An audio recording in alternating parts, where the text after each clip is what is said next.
ప్రార్థన. మహోన్నతుడు, మమ్మల్ని మిక్కిలి ప్రేమించిన తండ్రి, మా అవమానాలలో, మా బాధలు, మా నిందలలో,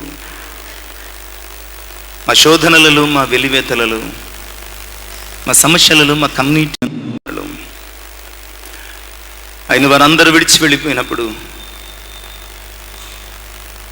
మా అనుకున్నవారు మమ్మల్ని వెలివేసినప్పుడు మమ్మల్ని ఉద్ధరించడానికి నడిచి వచ్చిన నజరేయుడైన యేసయ్య మీకు వందనాలు అయ్యా. ఈ సమయమందు మిమ్మల్ని స్తుతించి ఆరాధించుకున్న మా బ్రతుకులలో, మా జీవిత కృంగిన అనుభవాలను మీ స్వరము చేత మమ్మను దర్శించి బలపరిచి ధైర్యపరచండి. మీ మాట సంపూర్ణమైన స్వచ్ఛత కలిగినైనా అది మనుషుల వలె మాట ఇచ్చి తప్పేది కాదు. మీ మాట నమ్మదగినది నాయనా, మీ మాట జీవము కలిగినది. మీ మాట మా బాధలలో నెమ్మదినిచ్చేది, బ్రతికించేది. ఈ బైబిల్ సొసైటీ సండే సందర్భంగా మీరు మాకిచ్చిన వాక్యము మా కృంగిన అనుభవాలకు ఆదరణకరంగా ధ్యానించాలని సిద్ధపడుతుంటుండగా మానవాత్మను మరుగుపరచండి, మానవ స్వరమును మరుగుపరచండి. మహిమ కలిగిన మీ శుద్ధాత్మ సహాయం, మనోహరమైన మీ స్వరము చేత మమ్మల్ని సంధించి దర్శించి బలపరిచి మాతో మాట్లాడమని యేసయ్య నామమున ప్రార్థించి వేడుకొనుచున్నాను తండ్రి, ఆమేన్. దయచేసి కూర్చుందామండి. ప్రభునందు ప్రియులరా, దేవుని ఘనమైన మహోన్నతమైన పరిశుద్ధ నామమునకు మనమందరము కూడా వందనస్తులమైన ఆయన పరిశుద్ధ నామములో చేరి వచ్చినటువంటి ప్రియ విశ్వాసులందరూ మన ప్రభువును ప్రియరక్షకుడైన యేసు క్రీస్తు వారి పరిశుద్ధ నామములో శుభాలు తెలియజేస్తున్నాను. ప్రభునందు ప్రియులరా, ఈ పరిశుద్ధ ఆరాధనలు ధ్యానము కొరకు ఏర్పాటు చేయబడినటువంటి పరిశుద్ధ వాక్య భాగములు ఈ రీతిగా ఉన్నాయి. మొదటిగా విలాప వాక్యముల గ్రంథము 3వ అధ్యాయము 17 నుంచి 26 వచనాలు. రెండవదిగా లూకాసు వార్త 15వ అధ్యాయము 11 నుంచి 24 వచనాలు. ఈనాటి ధ్యానము కొరకు మనము ఏర్పాటు చేసుకున్న మూల వాక్యము విలాప వాక్యముల గ్రంథం 683వ పేజీ, 683వ పేజీ. ఇర్మియా గ్రంథానికి అలాగే యెహెజ్కేలు గ్రంథానికి మధ్య ఉండే గ్రంథం. విలాప వాక్యముల గ్రంథము 3వ అధ్యాయం 20వ వచనం. ఎడతెగక నా ఆత్మ వాటిని జ్ఞాపకము చేసుకొని నాలో కృంగి ఉన్నది, అది నీకింకను జ్ఞాపకము ఉన్నది కదా. ఈ విలాప వాక్యముల గ్రంథము ప్రవక్త అయినటువంటి ఇర్మియా రాసినటువంటి గ్రంథం. అంటే అతడు నేరుగా రాయలేదు, కానీ అతడు ప్రవచనమెత్తి మాట్లాడుతున్నప్పుడు అతని లేఖికుడైనటువంటి, అంటే రైటర్ అయినటువంటి బారూకు అనే వ్యక్తి రాస్తూ ఉన్నాడు. ప్రత్యేకించి ఇందులో విలాపము కనబడుతుంది, ప్రవక్త యొక్క విలాపం. ఇందులో ప్రవక్త యొక్క ఏడ్పు చాలా స్పష్టంగా కనబడుతుంది. ప్రవక్త కన్నీళ్లు పెట్టుకుంటున్నాడు, ప్రవక్త ఏడుస్తున్నాడు, ప్రవక్త దుఃఖపడుతూ ఉన్నాడు. ఆ అనుభవము ప్రవక్తను ఎంత స్థితికి నెట్టేసిందంటే, మనం చదువుకున్నటువంటి 20వ వచనం, ఎడతెగక నా ఆత్మ వాటిని జ్ఞాపకము చేసు. అతని జీవితంలో, అంటే ఇక్కడ ప్రవక్త ఇశ్రాయేలు ప్రజలకు సాదృశ్యంగా కనబడుతున్నాడండి. ప్రవక్త అంటే తన వ్యక్తిగత జీవితాన్ని గురించి ఇతను మాట్లాడటం లేదు. దేవుని ఎడల అవిధేయులైనటువంటి ఇశ్రాయేలు ప్రజల మీద దేవుని కోపము శ్రమగా మారినప్పుడు, దేవుని ప్రజలు అనుభవిస్తున్నటువంటి శ్రమను తన శ్రమగా భావించి అతడు ఆత్మయందు ఆ శ్రమను అనుభవిస్తూ ఈ మాటలు రాస్తూ ఉన్నాడు. అందుకనే ఇది ఇర్మియా యొక్క విలాపముల గ్రంథము, విలాప వాక్యముల గ్రంథము అయింది. అందుకనే 20 వచనములు అంటున్నాడు, ఎడతెగక నా ఆత్మ వాటిని జ్ఞాపకము చేసుకొనగా నాలో అది కృంగిపోతున్నది. వేటిని అంటే దేవుని ప్రజల జీవితంలో జరిగినటువంటి సంఘటనలు, దేవుని ప్రజల జీవితంలో కలిగినటువంటి కష్టాలు, దేవుని ప్రజలు అనుభవిస్తున్నటువంటి కన్నీళ్ళు, దేవుని ప్రజలు పొందుకుంటున్నటువంటి ముగింపు లేనటువంటి అనుభవాలు. ఈ ప్రవక్త విలాప ప్రవక్త. ఇతనికి ఉన్నటువంటి ఇంకొక పేరు ఏంటంటే విలాప ప్రవక్త.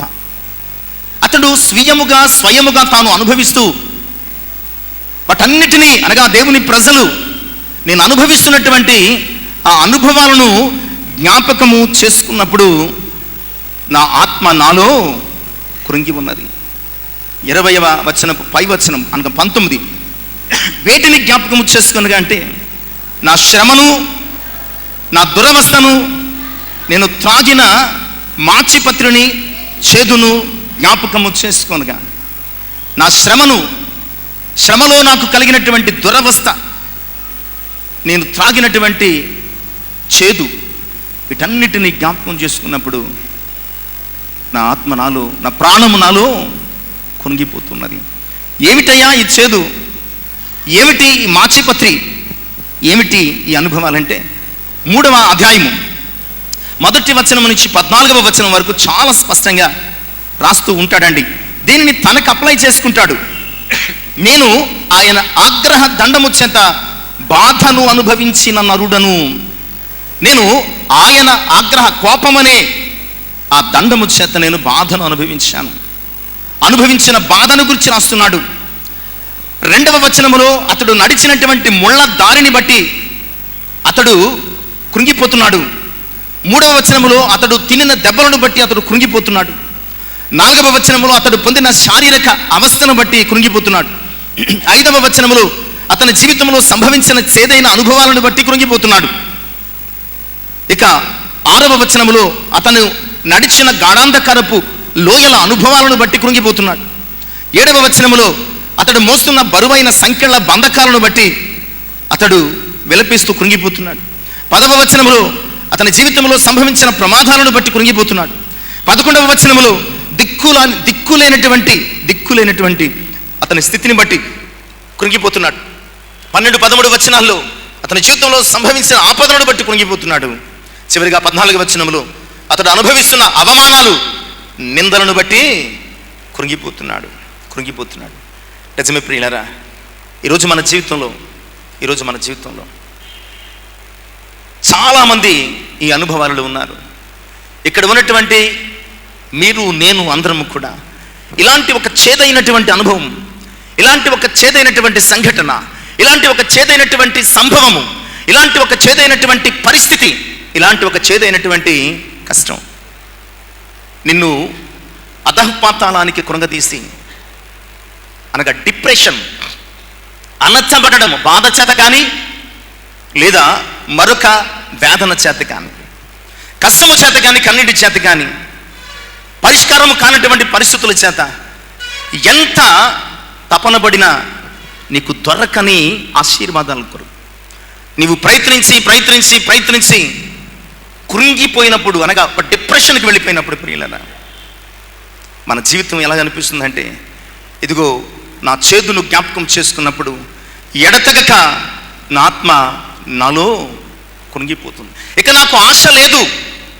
ఈ భక్తుడే మాట్లాడుతూ ఉంటాడండి. ఈ భక్తుడే మాట్లాడుతూ ఉంటాడు. 18వ వచనంలో నాకు బలము ఉడిగెను అని అనుకుంటుని, యెహోవా యందు నాకు ఇక ఆశలు లేవు. అంత డీప్ డిప్రెషన్ అనమాట. అంత డీప్ డిప్రెషన్. ఇక నాకు ఆశ లేదు, నా బలము పూర్తిగా ముగిసిపోయింది. ఇవన్నీ తలుచుకున్నప్పుడు ప్రియులారా, ప్రవక్త చాలా కృంగిపోయాడు. ఒక డీప్ డిప్రెషన్కి వెళ్ళిపోయాడండి. ఫిజికల్గా కూడా కేవలము ప్రవచనమే కాదు, ఇశ్రాయేలీయులు అనుభవిస్తున్న బాధ, వారి దేవుని పట్ల ప్రవర్తించిన ప్రవర్తన విధానాన్ని బట్టి చాలా తీవ్రమైనటువంటి డిప్రెషన్ వెళ్ళిపోయినటువంటి ప్రవక్త మాట్లాడుతున్నాడు. నిజమే, సామెతల గ్రంథకర్త జ్ఞాని అయిన సొలొమోను చక్కని మాట ఈ సందర్భంలో మనము ఒక్కసారి జ్ఞాపకం చేసుకోవాల్సిన మాట రాస్తుంటాడు. సామెతల గ్రంథము 12:25వ వచనంలో ఒక్కని హృదయములో విచారం, దేన్ని ఒక్కని హృదయములో విచారం ఏదైనా కావచ్చు. ఇప్పుడు ఇక్కడ ఉన్నటువంటి నీ హృదయంలో ఏదో ఒక విచారం ఉంది. ఏదో ఒక విచారం చేత నువ్వు ఇక్కడికి వచ్చావు. ఏదో ఒక విచారం చేత నీ కన్నులు గుంటలు పడి, ఏదో ఒక విచారం చేత నీ మనస్సు వేదన చెంది, ఏదో ఒక విచారం చేత నీ యొక్క ఆశలు ఉడిగిపోయి, ఏదో ఒక విచారం చేత నీ ఆత్మ కృంగిపోయి ఈ స్థలంలోకి వచ్చాం. అదే చెప్తున్నాడు. ఒకని హృదయములో విచారము దానిని కృంగదీస్తుంది. నీ హృదయములో నీ విచారం నిన్ను చాలా కృంగదీసింది. ఎవరికి చెప్పుకోలేవు, ఏమీ చేయలేవు, ఎవరు పరిష్కరించరు, ఎప్పటికీ అది ముగింపు పొందదు.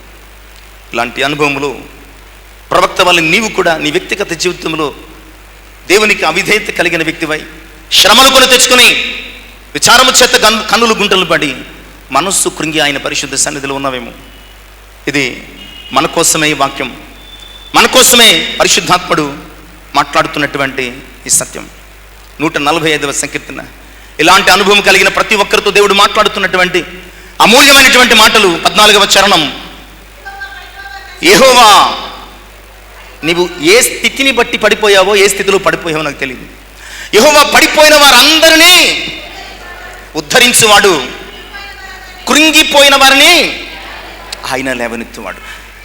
నీవెక్కడ పడిపోయినా, ఎలా పడిపోయినా, పరిశుద్ధ గ్రంథంలో కూడా చాలామంది భక్తులు ఒక్కొక్క చోట పడిపోయారు. అబ్రహాము మీకు తెలుసో లేదో విశ్వాసములు పడిపోయాడు. మనము విశ్వాసులకు తండ్రి అని చెప్పుకుంటున్నటువంటి అబ్రహాం మీకు తెలుసో లేదో సాక్షాత్తు నేరుగా విశ్వాసంలోనే పడిపోయాడు. లేకపోతే దేవుడిచ్చిన మాటను కాదని సారా మాట ఎందుకు వింటాడు చెప్పండి? దేవుడిచ్చిన వాగ్దానాన్ని కాదని సారా మాట ఎందుకు వింటాడు చెప్పండి? అక్కడ అబ్రహాము విశ్వాసం. ఎందుకు మాట చెప్తున్నానంటే, యెహోవా పడిపోవు వారందరినీ, అబ్రహాము ఎక్కడ పడిపోయాడో అందులోనే విశ్వాసులకు తండ్రిగా నిలవబెట్టాడు. అబ్రహాము ఎందును బట్టి, ఎక్కడ, ఎలాగూ, ఏ విషయంలో పడిపోయాడు, అదే విషయంలో అబ్రహామును దేవుడు ఒక విశ్వాసులకు తండ్రిగా మార్చేశాడు అనమాట. ఈరోజు ప్రియులారా, యెహోవా పడిపోవారందరినీ ఉద్ధరించువాడు, కృంగిపోయిన వారందరినీ లేవనెత్తు. నీవు కృంగి ఉన్నావేమో, దేనిని బట్టి, ఎందును బట్టి, ఎవరిని బట్టి, దేని కోసం నీవు కృంగిపోయావు నాకు తెలియదు. కానీ దేవుని వాక్యం వాగ్దానం చేస్తుంది, ఈ ఉదయ సమయంలో ఆయన పరిశుద్ధ సన్నిధిలో ఆయన కృంగిన నిన్ను లేవనెత్తుతాడు. కృంగిన నిన్ను ఖచ్చితంగా లేవనెత్తుతాడు. ప్రియులారా, ఇర్మియా గ్రంథములో ఇంకొక మాట మనం చూద్దాం. ఇర్మియా గ్రంథం 31వ అధ్యాయం 24వ వచనం. ఇర్మియా 31:24. అలసి ఉన్న వారి ఆశ తృప్తిపరచుదును, కృషించిన వారందరినీ, అలసి ఉన్న వారి ఆశ ఆయన ఏం చేస్తాడటండి? తృప్తిపరుస్తాడు. కృషించిన వారందరినీ కూడా ఆయన ఏం చేస్తాడటండి? నింపుతాడు. ఆయన కృషించిన వారిని, కృషించడం అంటే గడిచిన దినాల్లో నేను చెప్పాను, ఒక బెలూన్ బాగా ఊదేసిన తర్వాత ఒక చిన్న కన్నం, ఒక పిన్ తీసుకుని జస్ట్ అలా టచ్ చేస్తే ఆ బెలూన్ పగిలిపోయి తోలు తిత్తులాగా వెళ్లాడిపోతుంది. ఇక అది ఎందుకు పనికిరాదు. ఆయన చెప్తున్న మాట ఏంటంటే, కృంగిన వారిని, కృషించిన వారిని ఏం చేస్తానన్నాడండి? మేలుతో నింపుదును. ఇక ఇది ఎందుకు పనికిరాదు, ఇది పగిలిపోయింది, ఇది చిరిగిపోయింది, ఇది వేళ్లాడిపోయింది, ఇది సాగిపోయింది, ఇందులో సత్తువ లేదు అన్నటువంటి వారిని ఆయన తిరిగి మేలుతో నింపుతాడటండి. అలాంటి వారిని ఆయన తిరిగి మేలుతో నింపుతాను అన్న గొప్ప వాగ్దానాన్ని ఇక్కడ తెలియచేస్తున్నాడు. ప్రియులారా, ఇలాంటి అనుభవంలో ప్రవక్త అంటున్నటువంటి ఇంకొక మాట మనము జ్ఞాపకం చేసుకుందాం. 20 చదువుకున్నాం మన కృంగుబాటుతనాన్ని గురించి. మనం అనుభవిస్తున్నటువంటి శ్రమను బట్టి, చేదును బట్టి, మారా అనుభవాలను బట్టి ఆత్మ కృంగిపోయింది అని ప్రవక్త జ్ఞాపకం చేస్తున్నాడు కదా. అదే సమయమందు 21వ వచనంలో ఇదే ప్రవక్త ఇంకొక మాట మాట్లాడుతున్నాడు. నేను దీనిని జ్ఞాపకము చేసుకొనగా నాకు, ఎందాకేమన్నాడు? నా బలము ఉడిగెను, యెహోవా యందు నాకు ఆశలు లేవని నేను అనుకున్నాను. ఎప్పుడు మాట్లాడుతున్నాడు? దీనిని జ్ఞాపకము చేసుకొనగా నాకు ఆశ పుట్టుచున్నది. ఈరోజు ఆశలు లేవు, ఇక నా జీవితానికి అవకాశాలు లేవు, ఇది నా జీవితానికి ముగింపు అని నీవు అనుకుంటున్నావేమో. ప్రవక్త ద్వారా ఈరోజు మనతో మాట్లాడుతున్నటువంటి పరిశుద్ధ వాక్యం, దీనిని జ్ఞాపకము చేసుకొనగా. ఈరోజు మన ధ్యానము అదేంటో చూడడమే. ప్రవక్తకు దీనిని జ్ఞాపకము చేసుకొనగా ఆశ పుట్టింది అంటున్నాడు కదా. మరి ఆ ఆశ నీకు నాకు కావాలంటే అసలు దేనిని జ్ఞాపకం చేసుకున్నప్పుడు ఆశ పుట్టింది ప్రవక్తకు? తన పరిస్థితులను చూస్తున్నప్పుడు, తాను అనుభవిస్తున్నటువంటి అనుభవాలను, కష్టాలను, నిందను, లేదా చేదైనటువంటి పరిస్థితులను చూస్తున్నప్పుడు అతని యొక్క ఆత్మ తనలో కృంగిపోయిందన్నాడు. అయితే మరలా నాకు ఆశ పుడుతుంది వీటిని జ్ఞాపకం చేసుకున్నప్పుడు. ఈరోజు దేనిని జ్ఞాపకం చేసుకుని నిరీక్షణ కలిగిన వాడుగా ఉన్నాడు. ఈరోజు మనము దేనిని బట్టి నిరీక్షణ పొందాలి? మనం త్వరగా ఆలోచన చేసుకోవడానికి సిద్ధపడదాం. మీరు టైం చూడొద్దు. ఇంచుమించుగా 11:15 లేదా 20 కావస్తుంది, 5 minutes పాస్. అయితే నేను 11కి మాత్రం తీసుకున్నాను. 11కి మాత్రమే తీసుకున్నాను కనుక నా టైం 45 to 50 minutes. కనుక ఓపికగా ఉంటే హృదయాలు ఆదరించబడతాయి. ఓపికగా ఉంటే వింటే మన హృదయాలు ఆదరించబడతాయి. ఈ మాటలు ఎందుకంటే ప్రవక్త కంటే భయంకరమైన అనుభవాలు మనం ఉండొచ్చు. ఎవరికి చెప్పుకోలేని, ఎవరు పరిష్కరించని, ఏమీ చేయలేనటువంటి నిస్సహాయత అనుభవాలు నేను డీప్ డిప్రెషన్కి లోన్ చేసి ఉండొచ్చు. బట్ అదంతా ప్రవక్త మొదటి అనుభవం. ద సేమ్ టైం ప్రవక్త సెకండ్ ఫ్రేజ్లో చెప్తున్నటువంటి మాట, దీనిని జ్ఞాపకము చేసుకొనగా నాకు ఆశ. ఆ ఆశ ఏదో మనము కూడా పుట్టించుకోవడానికి ప్రవక్త దేనిని జ్ఞాపకము చేసుకున్నాడో మనము దేనిని బట్టి ఆశ కలిగిన వారంగా ఉండాలో ఆలోచన చేద్దాం. 22వ వచనపు దేనిని జ్ఞాపకం చేసుకున్నాడో చెప్తున్నాడండి. 22వ వచనపు మొదటి భాగం చాలండి.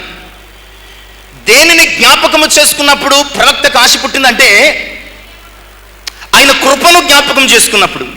దేనిని జ్ఞాపకం చేసుకున్నప్పుడు ఆశ పుట్టిందండి? మనుష్యుల దయ, మనుష్యుల కనికరం ఇవన్నీ కూడా ఉంటాయి పోతాయి. ఈరోజు నీతో ఉన్నాను అన్నవారే రేపొద్దున ఉండకపోవచ్చు. ఈరోజు నీకు సహాయం చేస్తానన్నవారే రేపొద్దున నీ మీద తిరగబడవచ్చు. వీళ్ళరా బట్ ఇక్కడ మనుష్యులను బట్టి తన ఆశను పెంచుకోవటం లేదు, కానీ తన దేవుడైనటువంటి యెహోవాను బట్టి మాట్లాడుతున్నటువంటి మాటలు. ఎందుకు నాకు ఆశ పుడుతుంది? ఇంత బాధలో కూడా, ఇంత శ్రమలో కూడా, ఇంత కష్టంలో కూడా, ఇంత చేదైన అనుభవాలలో కూడా ఎందుకు నాకు ఆశ పుడుతుంది అంటే ఆయన కృప కలిగిన వాడు. ఆయన కృప కలిగిన వాడు. నేను చాలాసార్లు చెప్పాను, కృప క్యారీస్ అనే గ్రీకు మూలం నుంచి వచ్చింది. కృప అంటే దాని అర్థం ఏమిటంటే ఏమండి, కొన్ని వందల సార్లు చెప్పేశాను. కృప అంటే అర్హత చూడని దేవుని ప్రేమ. ఇంతకు ముందు ప్రవక్తకి ఎందుకు ఆశలు ఉడిగిపోయినాయి అంటే ఆయన ప్రేమ అర్హత చూడండి అనే జ్ఞాపకం రాలేదు తనకి. ఆయన ప్రేమ ఎలాంటిదండి? నా ఈరోజు మనుష్యుల ప్రేమకు అర్హతలు కావాలి, మనుష్యుల ప్రేమలకు అర్హతలు కావాలి. కానీ ఎక్కడ ప్రవక్త ముందు దిగులు పడ్డాడు?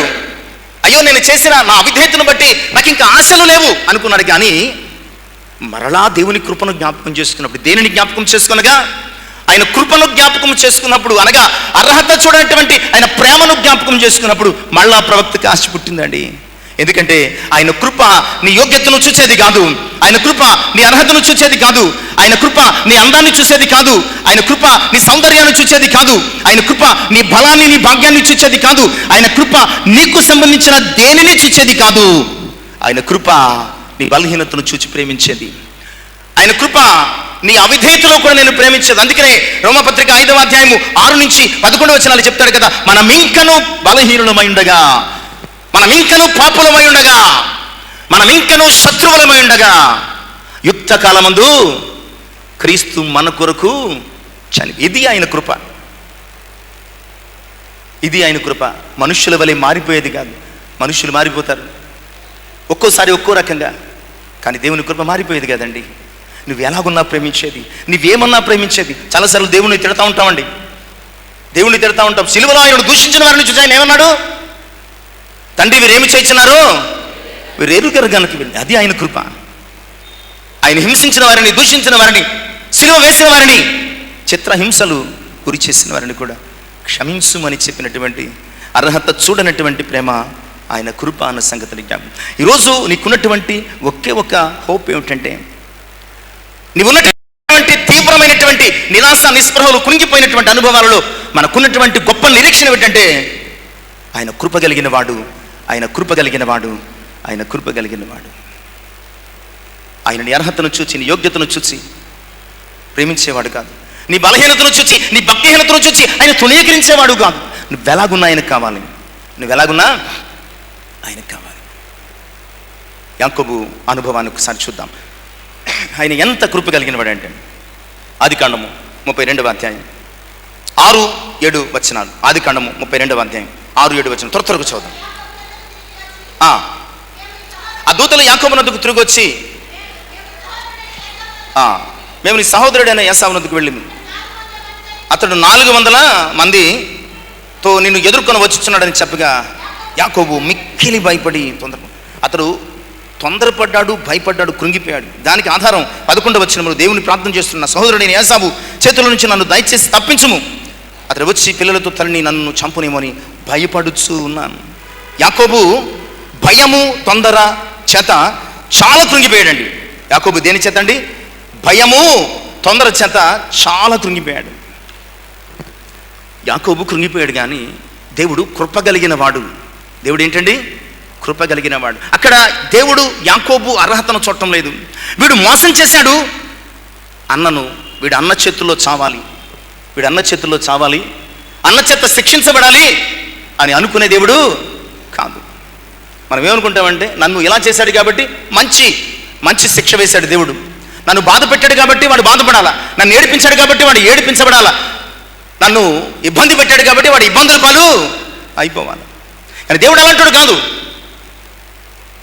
అన్నను, తండ్రిని, దేవుణ్ణి ఎంత బాధ పెట్టినా ప్రియులారా, యాకోబు కృంగిపోయినటువంటి అనుభవాలు. అన్న 400 మంది సైన్యాన్ని వెంట పెట్టుకుని యాకోబు మీదకి యుద్ధానికి వస్తున్నాడు అని తెలిసినప్పుడు యాకోబు ఒక్కసారి నిస్సహన, ఓపికంతా సన్నగిలిపోయినట్టు, శరీరం అంతా శుష్కించిపోయినట్లు చాలా డీప్ డిప్రెషన్ వెళ్ళిపోయాడు. ఆ డిప్రెషన్లోనే దేవునికి ప్రార్థన చేశాడు. ఆ నైట్ దాటింది ప్రియులారా, ఆదికాండం 33:4. ఆ నైట్ గడిచింది. ఆ రాత్రంతా కూడా ప్రియులారా చాలా వేదన చెందాడు. ఆ రాత్రంతా కూడా చాలా ఇబ్బంది పడ్డాడు. ఆ రాత్రంతా కూడా చాలా కన్నీళ్ళు పెట్టుకున్నాడు. కానీ జస్ట్ ఆ నైట్ గడిచింది. మనం చూద్దాం. అప్పుడు ఏసావు అతనిని ఎదుర్కొన్న పరిగెత్తి అతన్ని కౌగిలించుకొని తన మేడ మీద పడి ముద్దు పెట్టుకుని, సీన్ మారిపోయిందండి. సీన్ మారిపోయింది.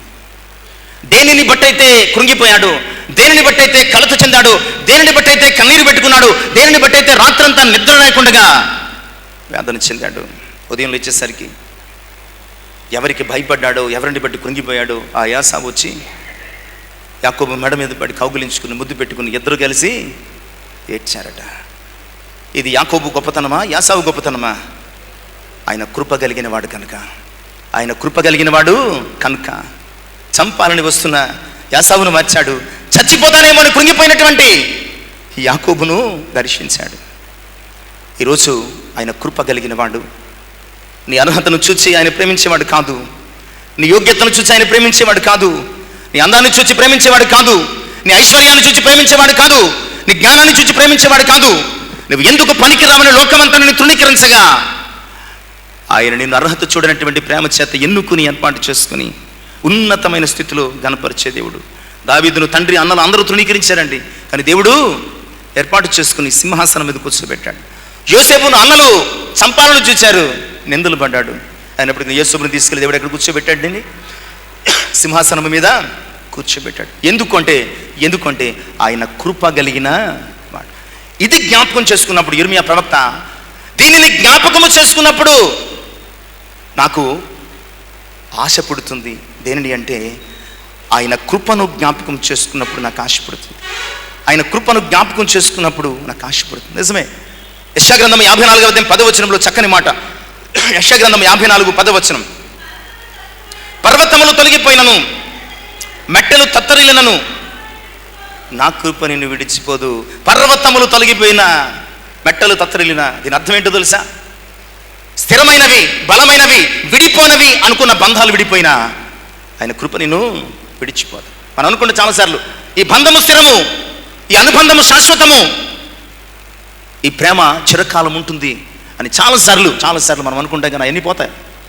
బట్ ఇక్కడ చెప్తున్నటువంటి ఆ మాట ఏమిటంటే, అలాంటి స్థిరం అనుకున్నటువంటి బంధాలు, బాంధవ్యాలు తొలగిపోయినప్పటికీ ఆయన కృప ఏమవుదటండి? ఆయన కృప ఏమవ్వదు? పర్వతములు తొలగిన, మెట్టలు తత్తరిల్లిన నా కృప నిన్ను, ఈ బంధాలు నీ అర్హతను చూచి వచ్చేవి, ఈ ప్రేమలో నీ యోగ్యతను చూచి వచ్చేవి, ఈ లోక సమస్త అనుబంధాలు నీకున్నటువంటి యోగ్యతను బట్టి వచ్చేవి. కానీ ఆయన కృప నీ అనర్హతను బట్టి వచ్చింది. ఆయన కృప నీ అనర్హతను బట్టి, మనము బలహీనులమని, మనము పాపులమని, మనము శత్రువులమని తెలిసి ప్రేమించినది ఆయన కృప. కనుక అలాంటి ఆయన కృపను జ్ఞాపకం చేసుకున్నప్పుడు ఈ ప్రవక్తకు ఎంతో ఆశ పుట్టిందటండి, ఎంతో ఆశ పుట్టిందట. చూద్దాం అతను ఆశ పుట్టడానికి రెండవ కారణం ఏంటో చూద్దాం. అతనికి అంత ఆశ పుట్టడానికి రెండవ కారణం కూడా మనం చూద్దాం. 22వ వచనం, విలాపవాక్యం 3:22 వచనపు రెండవ భాగం. ఆయన వాత్సల్యత ఎడతెగక నిలుచున్నది గనుక మనము నిర్మూలము కాకున్న వారము. 23వ వచనం కూడా మనం చూస్తే, అనుదినము నూతనముగా ఆయనకు వాత్సల్యత. దేనిని బట్టి ఆశ పుట్టిందండి?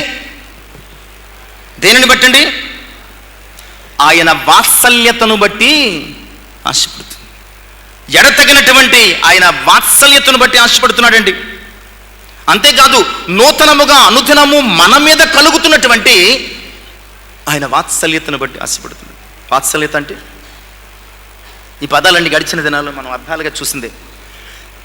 వాత్సల్యత అంటేనండి, పేర్లు పెట్టుకుంటాం మనం వాత్సల్య అని, కానీ కొన్నింటికి మనకు అర్థాలు తెలియవు. వాత్సల్యత అంటే దావీదు కూడా ప్రార్థన చేస్తున్నాడు, నీ వాత్సల్య బాహుళ్యమును బట్టి జ్ఞాపకం చేసుకో. 51వ సంకీర్తనలో నీ వాత్సల్య బాహుళ్యమును బట్టి. వాత్సల్యత అంటే ఏమిటి? వాత్సల్యత అంటే గడిచిన దినాల్లో మీకు చెప్పాను కానీ మర్చిపోయి ఉంటాను. మనకి లోకానుసారమైనటువంటి విషయాలు గుర్తున్నంతగా దైవిక సంబంధమైన విషయాలు గుర్తుండవు కదా. ఒక చిన్న రోజుల నెలల పిల్లవాడు, అమ్మ బట్టలు ఉతుక్కుంటుందో వంట వండుకుంటుందో, వీడు పాకుతూ ఒళ్ళంతా పాడు చేసుకున్నాడు. ఒళ్ళంతా భయంకరమైనటువంటి స్థితి. ఏడుస్తున్నాడు. వాడికి చెప్పడం రాదు కదా, అమ్మాని క్యాకి వేయడం, చాలా మంత్స్ ఆర్ డేస్ మీద ఏడుస్తున్నాడు. కొడుకు ఎందుకు ఏడుస్తున్నాడు అని చెప్పేసి తల్లి పరుగున వచ్చినప్పటికీ అతడు చేసుకున్నటువంటి భయంకరమైనటువంటి దుర్గంధపూరితమైనటువంటి స్థితి కనిపించింది. తల్లిగా మీరేం చేస్తారు చెప్పండి? మంత్స్ బేబీ తల్లిగా మీరేం చేస్తారు చెప్పండి? ఒక తల్లిగా మీరేం చేస్తారు చెప్పండి? ఇటు కదండి, ఇటు. ఒక తల్లిగా మీరేం చేస్తారు చెప్పండి? కొడతారా? తిడతారా? ఈడ్చేస్తారా? నెత్తి మీద ముడతారా? చూసి పరుగున వచ్చి అదే స్థితిలో ఉన్న పిల్లవాడిని 2 రెక్కల్లో చేతులు పెట్టి పైకెత్తి, అయ్యో నాన్న, నేను చూసుకోలేదు, నేను ఎలా వదిలేశాను, కంగారులో మర్చిపోయాను అని బొగ్గ మీద 2 ముద్దులు పెట్టి గబగబా తీసుకెళ్ళి బకెట్ దగ్గర నీళ్లు పూసి తన చేతులతో దాని అంతటిని కడిగి శుభ్రంగా సబ్బు పెట్టి మరలా బట్టలు వేసి ఉయ్యాలు వేసి అతడు చేసిన పాడునంతటిని కూడా ఏం చేస్తుందండి? దట్ ఈస్ కాల్డ్ వాత్సల్యత. ఇందాక కృప అంటే ఏం చెప్పాం? అర్హత చూడండి. వాత్సల్యత అంటే అసహించుకోని దేవుని ప్రేమ. వాత్సల్యత అంటే ఏమిటండి? నిన్ను అసహించుకోనటువంటి, నువ్వేం చేసినా సరే, మనమేమో చేసామని కూడా మనుషులు అప్పటి వరకు ప్రేమించిన వారు అసహించుకుంటారు, చేతరించుకుంటారు, చీకొడతారు. కానీ దేవుడు ఎలాంటిదో తెలుసా? నువ్వేం చేసినా అసహించుకోడు. ఎందుకంటే నువ్వంటే అంత ప్రేమ దేవునికి. నువ్వేం చేసినా, ఎంత అసహ్యమైన కార్యాలు చేసినా, ఎంత అసహ్యమైనటువంటి పాపంలో పడిపోయినా, ఎంత అసహ్యమైనటువంటి దుర్గంధపూరితమైనటువంటి నీ ప్రవర్తనలో కొట్టుమిట్టాడుతున్న ప్రియ విశ్వాసి, ఎప్పుడు నిన్ను అసహించుకోలేదు, ఎప్పుడు నిన్ను తృణీకరించలేదు. అందుకనే మనం ఇంకక్కడ బతుకున్నాం సజీవ లెక్కలో. ఎందుకు ఇర్మియా కాసి పుట్టిందో తెలుసా? నీవు వాత్సల్యత గలవాడవు. నీ వాత్సల్యత ఎడతెగక నిలిచినది. అది ఎప్పుడూ కూడా ఆగిపోదు. బాగున్నప్పుడు వాత్సల్యత చూపించి బాలైనప్పుడు మరిచిపోయేది కాదు అది. ఆయన ఎప్పుడు కూడా వాత్సల్యత. పైగా ఇంకో మాట చెప్తాడండి, మన ఎడలటండి ఆయనకు మన అనుదిన పాపముల చేత చచ్చిన వారమైనటువంటి మన ఎడల ఆయనకి ఏం పుడుతుందో తెలుసా? ఏం పుడుతుందండి? అనుదినము నూతనముగా. ఆ మాట ఎంత అద్భుతమైనటువంటి దైవిక ప్రేమను చూపిస్తుందండి. ఎప్పుడో పుట్టేది కాదు. తల్లికి ఎప్పుడు పుడుతుంది వాత్సల్యత? ఇదే సీను ఒక 5-10 సంవత్సరాల పిల్లోడుకు చూడండి. ఇందాక చెప్పాను కదా సీను, ఇందాక ఒక సీన్ చెప్పానండి. నెలల పిల్లోడు. 5 సంవత్సరాల తర్వాత ఇదే సీను దొరుకుతున్నాడు అనుకోండి, ఏం చేస్తుందమ్మా? అమ్మా రా అమ్మా రానికి ఎక్కలేసినట్టు ఏం చేస్తుంది? అమ్మ వచ్చి జుట్టు పట్టుకుని ఇచ్చి దెబ్బ బదేసి గేదెలకు ఎదిగావు, బుద్ధి లేదు కదా అని చెప్పేసి బయటికి ఇచ్చేస్తుంది. అంటే నేను ఎందుకు ఈ మాట చెప్తున్నానంటే ప్రియులారా, తల్లి వాత్సల్యత పిల్లల ఎడల అనుదినము ఒకేలా ఉండదు. ఈవెన్ తల్లి వారి వాత్సల్యత పిల్లల ఎడల రోజుల పిల్లోడుగా ఉన్నప్పుడు ఒకలా ఉంటుంది, నెలల పిల్లాడిగా ఉన్నప్పుడు ఒకలా ఉంటుంది, సంవత్సరం పిల్లాడిగా ఉన్నప్పుడు ఒకలా ఉంటుంది, 5 ఏళ్లకు 10 ఏళ్లకు 20 ఏళ్లకు 70 ఏళ్లకు మారిపోతుందండి. బట్ దేవుని వాత్సల్యత ఎప్పటికప్పుడు కొత్తగా నీ ఎడల పుడుతుందండి. ఎప్పటికప్పుడు ఆయన కొత్తగా ప్రేమించడం మొదలు పెడుతున్నాడు నిన్ను. ఎప్పటికప్పుడు కొత్తగా నీ ఎడల వాత్సల్యత చూపించడం మొదలు పెడుతున్నాడు. ఎప్పటికప్పుడు నువ్వు చాలా కొత్తగా అందంగా ఆయనకు కనబడుతున్నావు. అందుకే నీ ఎడల వాత్సల్యత ఆయన కోల్పోవటం లేదు. ఎప్పటికప్పుడు నీ కొరకు ఆయన వాత్సల్యతను కలిగి ఉంటున్నాడు. నూతనముగా మన ఎడల ఆయనకున్నటువంటి వాత్సల్యత నూతనపరచబడుతుంది ప్రియులారా, నూతనపరచబడుతుంది. అందుకనే ఇర్మియా ఆశపడుతున్నాడు, నిజమే నేను చేసిన పాపం, నా ప్రజలు చేసిన పాపం బహుఘోరమైనది. నా తండ్రి నాకు ఆశలు లేవు, కానీ ఒక్కసారి నీ వాత్సల్యత నా ఎడల అసహ్యపడినటువంటి నీ ప్రేమను చూసినప్పుడు నాకు నిజంగా ఆశపడుతుంది. నన్ను కూడా అసహించుకోన్న నమ్మకం కలిగింది. ఈ లోకమంతా నన్ను అసహించుకున్నప్పుడు, చేదరించినప్పుడు, వెలివేసినప్పుడు, తృణీకరించినప్పుడు, అనరాని మాటలన్నప్పుడు నీవు నన్ను ప్రేమించావు చూడు, వాత్సల్యత చూపించావు చూడు. నన్ను విడువక ఎడబాయక అనుదినము క్రొత్తగా వాత్సల్యతను నా ఎడల ప్రొవైడ్ చేస్తున్నావు చూడు. అందుకు నాకు ఆశ పుట్టిందయ్యా, అందుకు నాకు ఆశ పుట్టింది. ప్రభునందు ప్రియులారా, తప్పిపోయిన కుమారుని గురించి ఇందాక చదువుకున్నాం 2వ భాగముగా లూకాసు వార్త 15వ అధ్యాయం 12 నుంచి 20 వచన 17 నుంచి 20 వచనాల భాగంలో. ప్రియులారా, అక్కడ కుమారుడు తిరిగి రావడం, ఆ యొక్క సీన్ అంతా చాలాసార్లు మనం జ్ఞాపకం చేసుకున్నాం. కుమారుడు తిరిగి వచ్చాడు. కుమారుని వచ్చి తండ్రి పరిగెత్తుకుని వచ్చి మెడ మీద పడి ముద్దు పెట్టుకున్నాడు. అవునండి. ఇప్పుడు కుమారుడు ఎలా ఉన్నాడు? ఈ కుమారుడు ఏం చేశాడో తెలుసా? తండ్రిని అన్నరాని మాటలు అన్నాడు. ఎప్పుడు? ఇంటి దగ్గర ఉన్నప్పుడు. చాలాసార్లు అడిగాడు, తండ్రిని ఆస్తి నాకు ఇచ్చిన ఇవ్వను బాబు, నీకు ఇది వయసు కాదు, ఇది నీకు తెలియదు, నేను ఇచ్చినప్పుడు ఇస్తాను, కంగారు ఎందుకు అన్నప్పుడు తండ్రిని కుమారుడు తండ్రి అని చూడకుండగా చాలా మాటలు అన్నాడు. ఇవన్నీ రాయివ్వండి, మనము ఆ అనుభవంలోనికి, ఆ ఇన్సిడెంట్లోనికి నడిపించబడితే మనకు అర్థమవుతుంది. చాలా మాటలు అన్నాడండి. నువ్వు స్వార్థపరుడవు, నీ ఇష్టానుసారంగా చేస్తున్నావు, నువ్వు మమ్మల్ని ఎదగనివ్వటం లేదు, మాకు ఇండివిజువాలిటీ ఉంటుందని నీకు తెలీదా, మాకు ఆత్మాభిమానం ఉంటుంది, మాస్తి మాకు పంచాయి, ఇలా రకరకాలుగా బాధించాడు. చివరికి ఇచ్చేశాడు, వెళ్ళిపోయాడు, పాడైపోయాడు. పందులు తిని పొట్టు కూడా దొరక్క పందులతో దొర్లి వీడు కూడా ఒక పందిలాగా వచ్చాడు ఇంటికి. వీడు కూడా ఒక పందిలాగా వచ్చాడు. వీడు కొడుకులా లేడు, చూడడానికి ఎలా ఉన్నాడండి? ఓ పందిలా తయారయ్యాడు. ప్రియులారా, పందిలా ఉన్నటువంటి ఆ కుమారుణ్ణి కొడుకులాగా ముద్దు పెట్టుకుని మెడ మీద పడి కౌగిలించుకున్నాడు. అసహించుకోలేదు, తృణీకరించలేదు. ఎందుకంటే పోవాలి అన్నది తండ్రి ఉద్దేశం కాదు, తిరిగి తన యొద్దకు రావాలి. ఎలాగున్నా ఆయన యొద్దకు వస్తే నిన్ను ఎలాగున్నా అంగీకరించగలిగిన వాత్సల్యత, అసహ్యపడకుండా నిన్ను ప్రేమించగలిగినటువంటి వాత్సల్యత ఆయనది. అందుకును ఈ వ్యక్తికి, ప్రవక్తకు ఆశ పుడుతున్నది. ఇక్కడ 3వ అంశం చూద్దామండి. 3వ అధ్యాయము 23వ వచనపు 2వ భాగం. నీవు ఎంతైనా నమ్మదగిన వాడవు. ఎందుకు ఆశపడుతుందో తెలుసా? ప్రవక్తకి ఇర్మియాకి ఎందుకు ఆశపడుతుందండి? దేవుడు ఎంతైనా నమ్మదగిన వాడు. మనము దేవుడు ఎంతైనా నమ్మదగిన వాడండి. మనమేంటి? కొంత కూడా నమ్మదగిన వారేం కాదు. ఉదయం ఒకలా ఉంటాం, మధ్యాహ్నం ఒకలా ఉంటాం, సాయంకాలం ఒకలా ఉంటాం, రాత్రి ఇంకోలా ఉంటాం, ఇంకో ఉదయం ఎలా ఉంటామో తెలియదు. మనం అసలు ఉంటామో లేదో కూడా తెలియదు.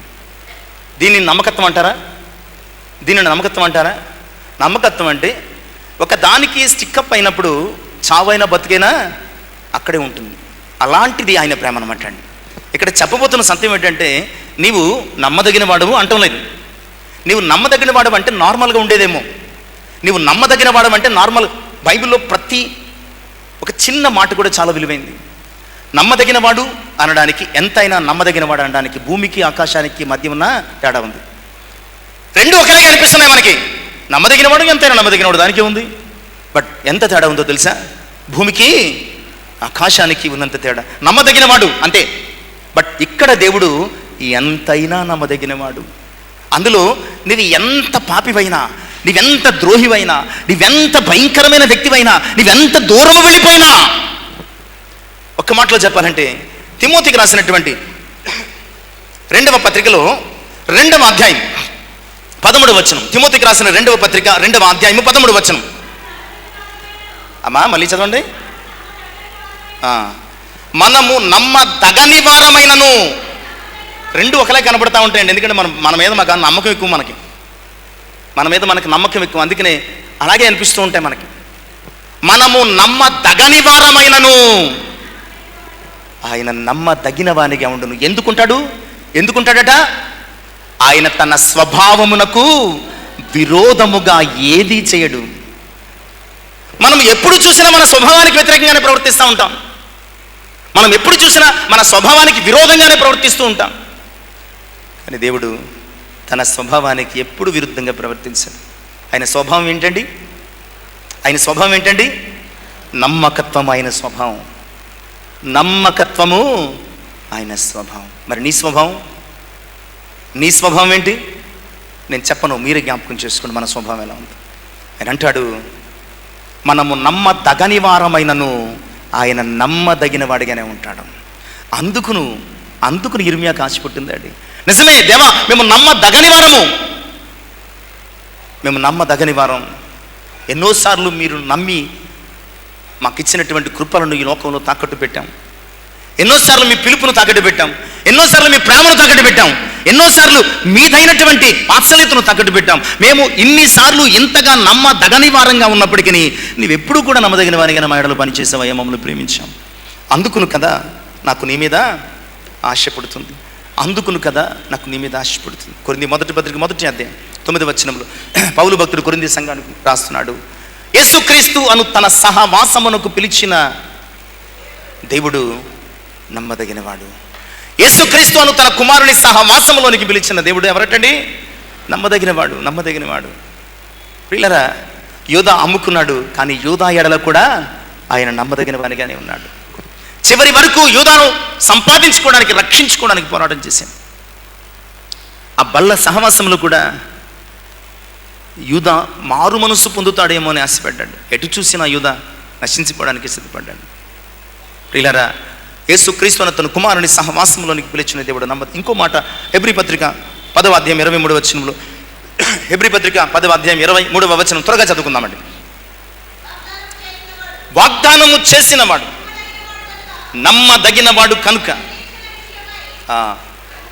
మన నిరీక్షణ విషయమే మనం ఒప్పుకున్నది నిశ్చలముగా చేపట్టు. వాగ్దానం చేసినవాడు ఎవరండి? నమ్మదగినవాడు. వాగ్దానం చేసినవాడు నమ్మదగినవాడు. ఇక 4వ చివరి అంశంలోనికి వెళ్ళిపోదాం, త్వరగా ముగించుకునే ప్రయత్నం చేద్దాం. 25వ వచనం, తన్ను ఆశ్రయించు వారి ఎడల యెహోవా దయాళుడు, తన్ను వెదుకు వారి ఎడల. చాలండి. ప్రవక్తకు ఎందుకు ఆశ పుట్టిందండి? ఎందుకంటే ఆయన దయగలవాడంతే. చాలాసార్లు ఎదట వ్యక్తుల ఎడల మనం చాలా కఠినంగా ప్రవర్తిస్తూ ఉంటాం. దయ కలిగి ఉండం, కనికరం కలిగి ఉండం, ప్రేమ కలిగి ఉండం. చాలా చాలా భయంకరంగా ఎదుట వ్యక్తుల ఎడల మనం మాట్లాడుతూ ఉంటాం. ఎదుటి వ్యక్తుల ఎడల మనం ప్రవర్తిస్తూ ఉంటాం. ఎదుట వ్యక్తులను మనము ఏదో అయిపోవాలని కోరుకుంటూ ఉంటాం. దయ ఉండదు. కానీ ఇక్కడ ప్రవక్తకు ఎందుకు ఆశపడుతుందంటే ఆయన దయగలిగినవాడు. తను వెదుకు వారికి ఆయన దయ చూపువాడు. నిజమే ప్రియులారా, 86వ సంకీర్తన 5వ చరణం, త్వరగా వెళ్ళిపోతున్న సమయం అయిపోయిందని. 86వ సంకీర్తన 5వ చరణములు, ప్రభువా నీవు దయాళుడవు, రెడీ టు ఎక్స్క్యూజ్. ఆయన క్షమించేటప్పుడు ఎప్పుడు వస్తే అప్పుడు క్షమించేద్దామని చూసేవాడండి. మనం ఎప్పుడు దొరికితే అప్పుడు శిక్షిద్దామని చూసే మనస్తత్వాలు మనల్ని. ఆయన మనస్తత్వం ఏంటో తెలుసా? ఎప్పుడు ఆయన దగ్గరికి వస్తే ఆయన క్షమించేద్దాం అనుకుంటున్నాడు. దేవా నీవు దయాళుడవు, క్షమించుటకు సిద్ధమైన మనస్సు కలిగిన వాడు. ఆయన క్షమించేవాడు, క్షమించేంత దయాళుడండి. మనం ఎంత తప్పు చేసినా, ఆయన ఎడల ఎంత అపచారం చేసినా, ఎంత అయోగ్యంగా ప్రవర్తించినా ఆయన మనల్ని క్షమించుటకు సిద్ధమైనటువంటి మనస్సు కలిగినవాడు. అందుకేమో 30వ సంకీర్తనలో కీర్తన గడు దావీదు 5వ చరణంలో అంటాడండి, 30వ సంకీర్తన 5వ చరణంలో ఆయన మాట అంటాడు, ఆయన కోపము నిమిషం మాత్రం ఉండును. నువ్వు ఆయన కోపాన్ని చూస్తున్నావు, నువ్వు ఆయన కోపాన్ని చూస్తున్నావు. నీకు ఆయుష్నిచ్చిన దయ నీకు కనిపించడం లేదా? నీకు ఆయుష్నిచ్చిన దయ కనిపించడం లేదా? ఓ క్షణకాలం నీకు శ్రమ కలిగితే ఆ కోపాన్ని బట్టి నీకు దేవునికి వ్యతిరేకంగా మాట్లాడుతున్నావేమో. నీకు బ్రతుకునిచ్చిన, బ్రతకడానికి ఆయుష్ ఇచ్చిన, ఆయువు ఇచ్చినటువంటి దేవుని దయ నీకు కనిపించడం లేదు. ఆయన నిన్ను చంపేయాలనుకుంటే ఎంతసేపు? నీకు శ్రమ కలిగించినా విడిపిస్తున్నాడు, బాధ కలిగించినా ఆదరిస్తున్నాడు. నిన్ను ఒక్కోసారి వదిలేసినట్టు అనిపించినా నీ పాదాల కింద తన అరచేతులుంచి నిన్ను కాపాడుతున్నాడు. ఎందుకంటే ఆయన దయ కలిగినవాడు, ఆయన దయ కలిగినవాడు. లూకాసు వార్త 10వ అధ్యాయం 30 నుంచి 35 వచనాలు. యెరూషలేము నుంచి యెరికోకు వెళ్ళిపోతున్నటువంటి బాటసారి గురించి మనం చదువుకుంటాం. అతడు వెళ్ళిపోయాడు, దొంగల చేత పట్టబడ్డాడు, కొట్టబడ్డాడు, వస్త్రాలు దోచుకున్నారు, కొర ప్రాణాల చేత. అంటే ఇక ఈ క్షణము మరుక్షణము చచ్చిపోయే స్థితి అనమాట. కొట్టుకుంటున్నాడు. మనమైనా సరే అలా రోడ్డు మీద ఎవరైనా వేసవికాలం పడిపోయి ఆ దాహం కొరకు అతను దప్పికొని కేకలు వేస్తుంటే మనం కనీసం వెళ్ళి ఒక ప్యాకెట్ వాటర్ కొని నోట్లో పోస్తాం. మరి వారు ఎంత కఠినాత్మలో తెలీదు. అతడు పడి ఉంటే ఆ మార్గము గుండా, ఇంకోటి తెలుసా, ఎరికో ప్రాంతం అంతా రాళ్లగుట్ట అయిపోయింది. ఎరికో ప్రాంతం అంతా ఆ మార్గము రాళ్లగుట్ట. ఎక్కడ చూసిన బండలు, రాళ్ళు, ఎటు చూసిన ఎడారి, ఎక్కడ పచ్చని మొక్కలేదు. ఆ ఎండలో పడిపోయాడు. వస్త్రాలు లేక ఒళ్ళు బొబ్బలెక్కిపోయి ఉంటుందేమో. కొర ప్రాణాలతో కొట్టుకుంటున్నాడు. యాజకుడు వెళ్ళాడు, దూరం నుంచి చూచి వెళ్ళిపోయాడు. లేవీయుడు వెళ్ళాడు, అతడు దూరం నుంచి చూచి వెళ్ళిపోయాడు. సమరయుడు వచ్చాడు, అతనిని చూచాడు, అతని స్థితిని చూచాడు, అతని యొక్క పరిస్థితిని గమనించాడు. జాలిపడి, ఇవన్నీ కూడా సిమిలర్ వర్డ్స్ అనమాట అండి. జాలి, దయ, ఇవన్నీ కూడా సిమిలర్ వర్డ్స్. జాలిపడి దగ్గరికి వెళ్ళి నూనె, ద్రాక్షరసము పోసి అతని గాయములు కట్టి తన గాడిద మీద ఎక్కించుకొని పూటకోళ్ళవాని ఇంటికి తీసుకుని వెళ్ళి పరామర్శించి అతడు తిరిగి వెళుతూ 2 కాసులు పూటకోళ్ళవాని ఇంటికి ఇచ్చి, ఇదిగో నేను వచ్చే వరకు వీటిని ఖర్చు పెట్టు, ఒకవేళ ఏమైనా వచ్చి నీడల నేను మరలా వచ్చి చెల్లిస్తాను. దీనిని ఏమంటారు చెప్పండి ప్రియులారా? నువ్వు ఎంత కాదని యెరూషలేము నుంచి యెరికోల గుండా పరుగులు పెడుతున్నా, నువ్వు ఎంత కాదని, యెరూషలేము అంటే దేవుని పరిశుద్ధ మందిరము, సింహాసనము, ఆయన కోరుకున్న స్థలం. ఆ స్థలము నుంచి శపితమైనటువంటి యెరికో దారుల గుండా నీవు ఎన్నిసార్లు పరిగెత్తినా నీవు పడిపోయిన చోటికి ఆయన దయాద్ర హృదయుడై నడిచి వస్తున్నాడు. నీవు పడిపోయిన స్థితి చూసి ఆయన జాలిపడి నిన్ను బాగు చేస్తున్నాడు.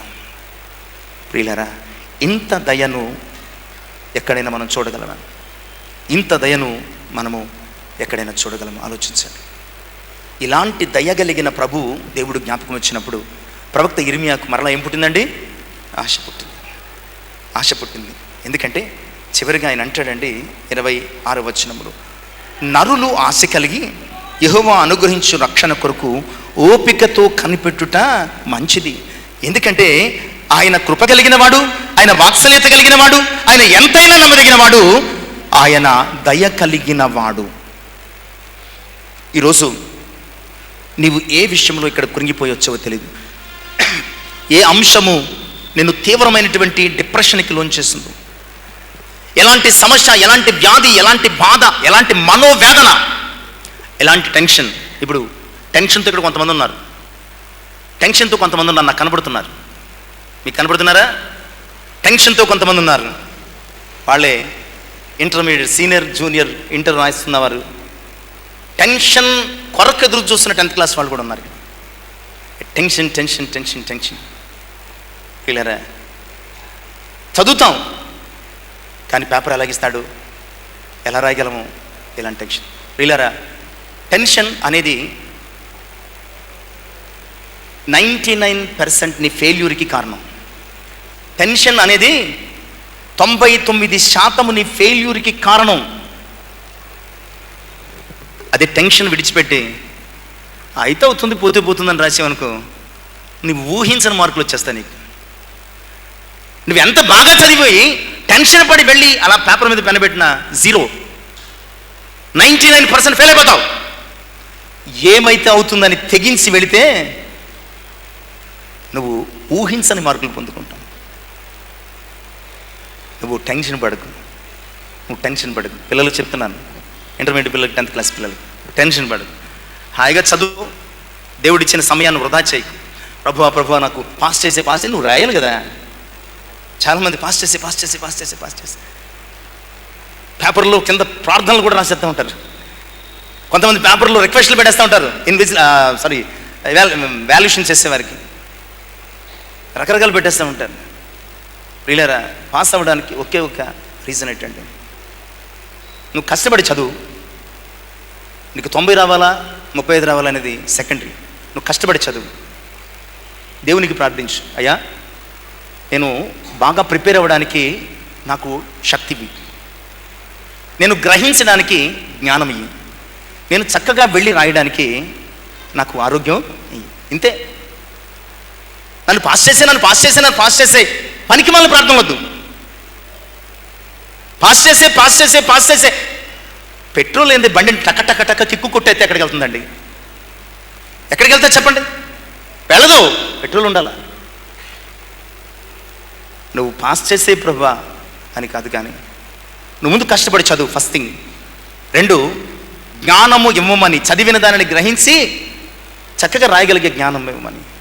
అలాగే ఎగ్జామ్ టైంలో ఎలాంటి శారీరక, మానసిక, ఆత్మీయ బలహీనతలకు గురి కాకుండా నన్ను కాపాడము. నువ్వు వెళ్ళి రాయి. 35 వచ్చినా 99 వచ్చినా నీకు వచ్చిన నష్టమేమీ లేదు. కనుక అనవసరమైన టెన్షన్స్ పడద్దు. ఇర్మియా ఇక్కడ కృంగిపోతున్నాడు. తనకున్న శ్రమను చూసి కృంగిపోతున్నాడు. తన చుట్టూ ఉన్న బలహీనతలను చూసి కృంగిపోతున్నాడు. తనకున్నటువంటి పరిస్థితులను చూసి కృంగిపోతున్నాడు. కానీ తన దేవుడైన యెహోవాను బట్టి తిరిగి ఆశపడుతుంది. నీ దేవుని మీద నమ్మకం ఉంచు. బాగా చదువు. వెళ్ళి చక్కగా రాయి. దేవుడు అద్భుతమైనటువంటి విజయాలు నీ జీవితంలో ఇస్తాడు. అంతే. ఇంకా విజయ సూత్రాలు ఎంతమంది ఏం చెప్పినా లేదు. అన్ని వేస్ట్. నీ విజయ సూత్రం ఏంటంటే బాగా కష్టపడి చదువు. నీకున్న టైంలో సెలెక్ట్ చేసుకుని ఒక విధానం, పద్ధతి ప్రకారము నువ్వు చదువు. ఒకవేళ నువ్వు ఇప్పటివరకు చదవలేదా, నీకున్న టైంను బట్టి ఇంపార్టెన్స్ తీసుకుని చక్కగా చదువు. 2, చక్కగా జ్ఞానం ఇవ్వమని దేవుని అడుగు. రాసేటప్పుడు ఆరోగ్యం ఇవ్వమని దేవుని అడుగు. నువ్వు అద్భుతంగా రాస్తావు. కనుక ఇర్మియాకు ఆశ పెట్టడానికి కారణం అతడు దేవుని యందు నమ్మకించాడు. దేవుని కృప యందు నమ్మకించాడు. దేవుని వాత్సల్యత యందు నమ్మకించాడు. ఆయన నమ్మకం ఉంచాడు. అలాగే ఆయన దయందు నమ్మకం ఉంచాడు. అందుకని మళ్ళీ ఆశ పుట్టింది. అతడు దేవుని కృపల ముందుకు కొనసాగి. ఈరోజు మనం కూడా అలాంటి దేవుని యందు ఆశ కలిగి కృంగిన మన స్థితిని ఆయన కృపకు అప్పగించుకుని, ఆయన వాత్సల్యతను బట్టి బలపరచబడి, ఆయన నమ్మకత్వాన్ని బట్టి విశ్వసించి, ఆయన దయను బట్టి మనము నిరీక్షణ కలిగి సాగిపోదాం. అప్పుడు దేవుడు తన కృప వాత్సల్యతను మనకు అనుగ్రహిస్తాడు. అంటే కృప పరిశుద్ధాత్మ మన జీవితంలో దయచేయాలి. ఈ మాటలు మన హృదయంలో ఫలింపచేయను గాక. ఆమేన్. ప్రార్థన చేద్దాం. మహోన్నతమైనటువంటి మా ప్రియ పరిశుద్ధుడా, మీకు వందనాలయ్యా. ప్రవక్త అంటున్నాడు, నేను కృంగిపోయాను, నా ఆత్మ నాలో కృంగిపోయింది. మళ్ళా అదే ప్రవక్త అంటున్నాడు, దీనిని జ్ఞాపకం చేసుకునగా, అయ్యా నీ కృపను జ్ఞాపకం చేసుకున్నప్పుడు నాకు ఆశ పుడుతుంది. నీ వాత్సల్యతను జ్ఞాపకం చేసుకున్నప్పుడు నాకు ఆశ పుడుతుంది. నీ నమ్మకత్వాన్ని జ్ఞాపకం చేసుకున్నప్పుడు నాకు ఆశ పుడుతుందయ్యా. నీ దయను జ్ఞాపకం చేసుకున్నప్పుడు నాకు ఆశ పుడుతుందయ్యా. అయ్యా, ఓపికతో కనిపెట్టడం నాకు నేర్పించు. నిజమే, ఓపిక, సహనము దయచేయండి. మీ కార్యాలు మా జీవితంలో చేసేవారు. నిరీక్షణ, విశ్వాసం పుట్టించండి మీ కార్యాలకు. కృంగిన మేము మీ కృపలో బలపరచబడడానికి సహాయం చేయమని విన్నవాక్యం మా హృదయంలో ఫలించి యేసయ్య నామమున ప్రార్థించి వినయపూర్వకంగా అడిగి వేడుకొంచున్నాను తండ్రి. ఆమేన్. దేవునికి మహిమ కలుగును గాక. దేవుడు దీవించి ఆశీర్వదించును గాక.